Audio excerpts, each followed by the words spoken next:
Moi, je pense qu'une des pires injustices d'aujourd'hui, c'est que les gens, ils sont pas égaux par rapport à leur épargne. Et ça, enfin, je trouve que c'est vraiment dégueulasse, quoi. Je suis désolé, faut dire les choses telles qu'elles sont, c'est pas juste. C'est pas juste que la plupart des gens, eh ben, ils puissent faire que des placements bancaires qui vont leur rapporter 3% dans le cas du livret A, et encore, tu sais bien que, voilà.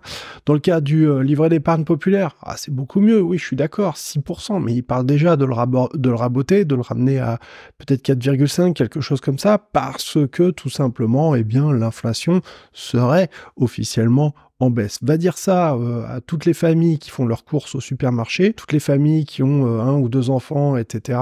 Et même pas que, hein, les célibataires aussi sont touchés, mais forcément, dès qu'on doit acheter beaucoup plus de nourriture au supermarché, on est beaucoup plus impacté par la hausse des prix. Et elle est violente. Et elle est violente. Et en fait, ce qu'il faut bien comprendre, c'est que cette hausse des prix, elle s'applique pas de la même façon sur tous les biens que l'on consomme.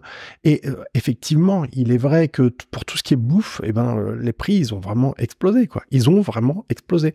Donc, c'est de plus en plus dur pour les familles et je trouve ça vraiment injuste qu'ils ne puissent pas avoir les bons outils pour pouvoir correctement, eh bien, faire travailler leur épargne, leurs économies et essayer de les protéger contre cette hausse des prix. Concrètement, on est en train de parler du fait que la plupart des gens vont avoir comme possibilité de placer leur argent.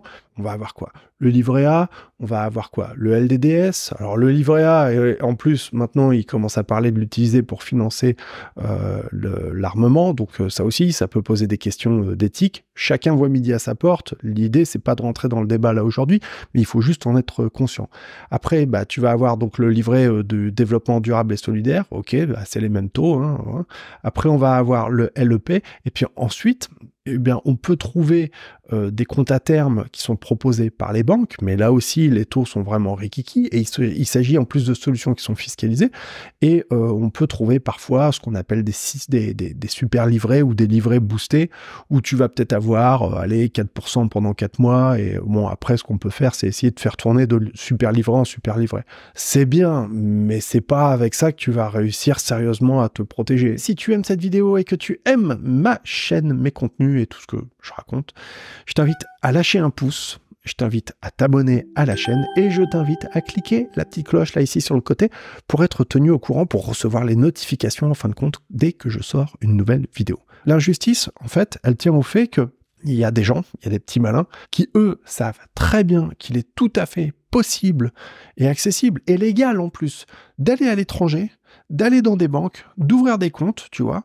et d'y déposer de l'argent pendant une durée déterminée, compte à terme, hein, si tu préfères, et d'obtenir des bons rendements, des gros rendements. Quand je parle de bons rendements, de gros rendements, on est en train de parler de rendement d'intérêt, pardon, pas de rendement, on est en train de parler d'intérêt entre 5 et 6% d'intérêt. C'est quand même pas mal, sur de l'USD en plus, sur du dollar américain.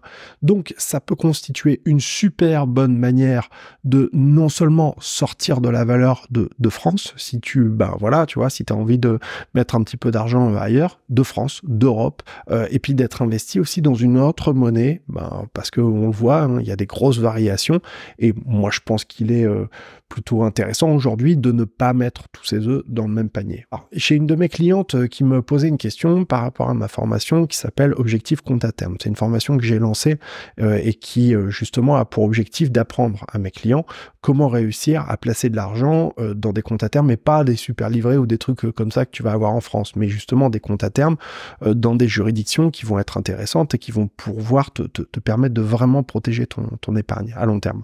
Et donc, ma cliente Françoise, elle me posait deux questions qui sont très intéressantes. La première, elle me demandait qu'est-ce qu'il en est à propos des montants minimums. Est-ce qu'il y a des montants minimums à investir dans ce type de compte à terme? Parce qu'elle veut savoir évidemment si ça s'adresse à elle. Et donc, en fait, je lui ai expliqué que ça varie en général d'une banque à l'autre. Oui, on va trouver en général des banques qui vont demander qu'on fasse un premier placement, un versement, tu vois, de 1500 $. Et c'est pas seulement ça qu'il faut voir et auquel il faut penser. Ce qu'il faut penser, c'est au fait qu'il va falloir se déplacer dans le pays ou dans la juridiction, et puis bah, il va falloir prendre peut-être une semaine, tu vois, pour que tout soit bien fait, que les virements bancaires, que tout soit opérant, quoi, tu vois, à 100%. Donc, en fait, ce coût de voyage pour peut-être aller sur place, il y a quelques solutions qui peuvent permettre de le faire à distance, mais pas forcément pour réussir à avoir de bons rendements. Donc si tu dois te déplacer sur place, le coût du voyage, il va falloir le prendre en compte. Regarde, si on place 10 000 euros ou 10 000 $, peu importe, avec un taux de 6%, ça va faire qu'à la fin de l'année, tu vas percevoir 600 € d'intérêt net, brut, pardon. Là-dessus, il faudra appliquer la fiscalité. Donc, tu comprends bien que si tu gagnes cet argent à la fin de l'année et que il faut prendre en compte le coût du déplacement, est-ce que le jeu en vaut la chandelle? C'est ça la question.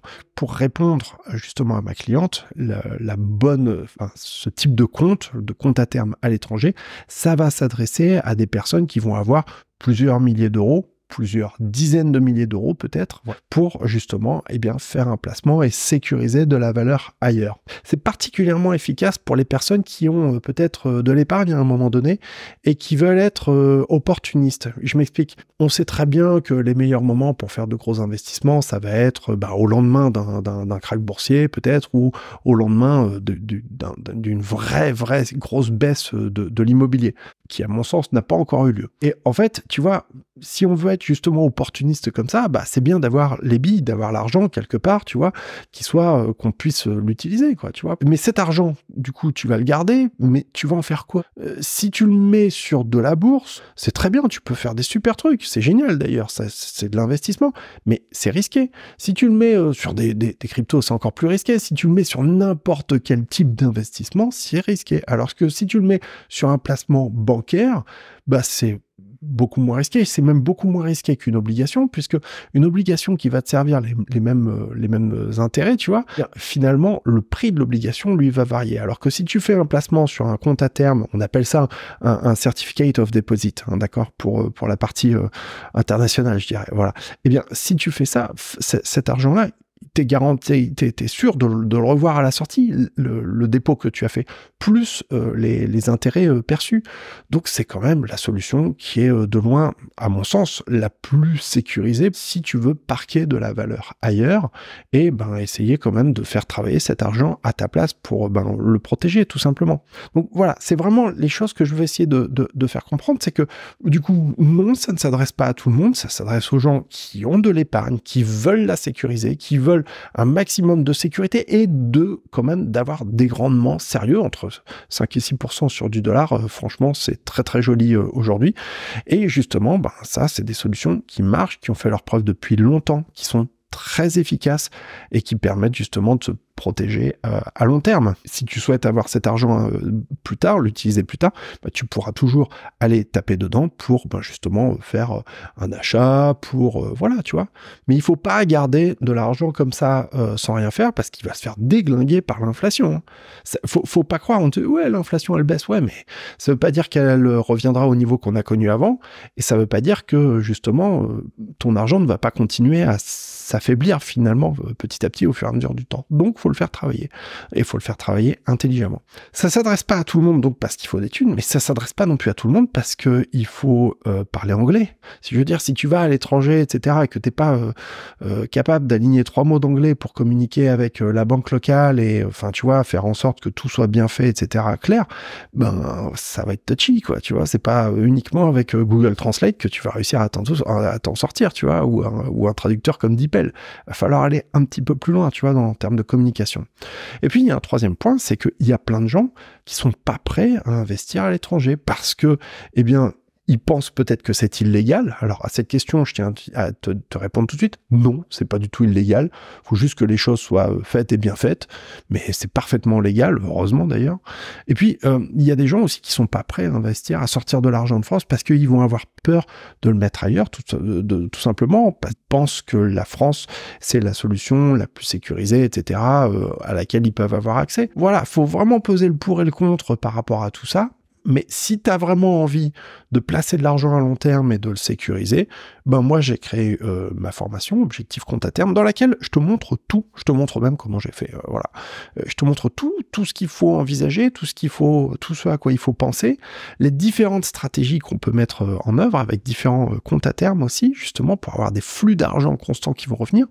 Et donc la deuxième question de ma cliente, j'en ai même pas parlé, elle était à propos de la fiscalité. Elle me demandait si dans dans la formation, je parlais de fiscalité, de la manière avec laquelle il allait falloir déclarer tout ça pour pas avoir de soucis avec l'administration fiscale. La réponse est oui. Le chapitre 11 est entièrement consacré à ça, donc on voit ça vraiment en détail et je t'explique ce qu'il faut faire.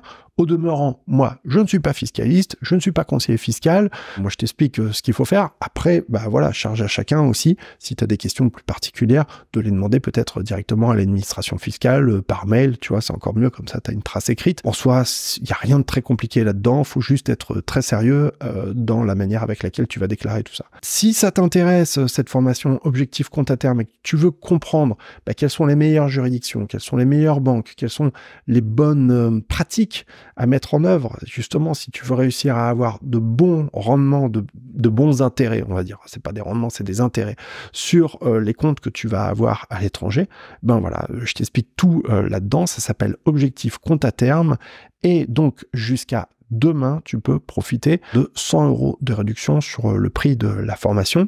Ça correspond à une réduction de 50%. Ça vaut le coup, profites-en, c'est jusqu'à demain.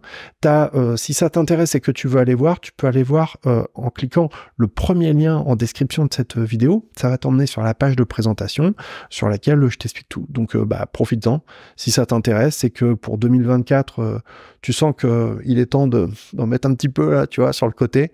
C'est peut-être le moment de t'intéresser à ça et de te mettre en action. Voilà, c'était Jérémy, la chaîne c'est Frugalisme et Liberté Financière. Si tu aimes cette chaîne, et que tu aimes mes vidéos, tu lâches un pouce, tu t'abonnes à la chaîne et tu cliques la petite cloche pour recevoir les notifications. Je te souhaite une excellente journée et je te dis à très bientôt. Merci et salut chez toi.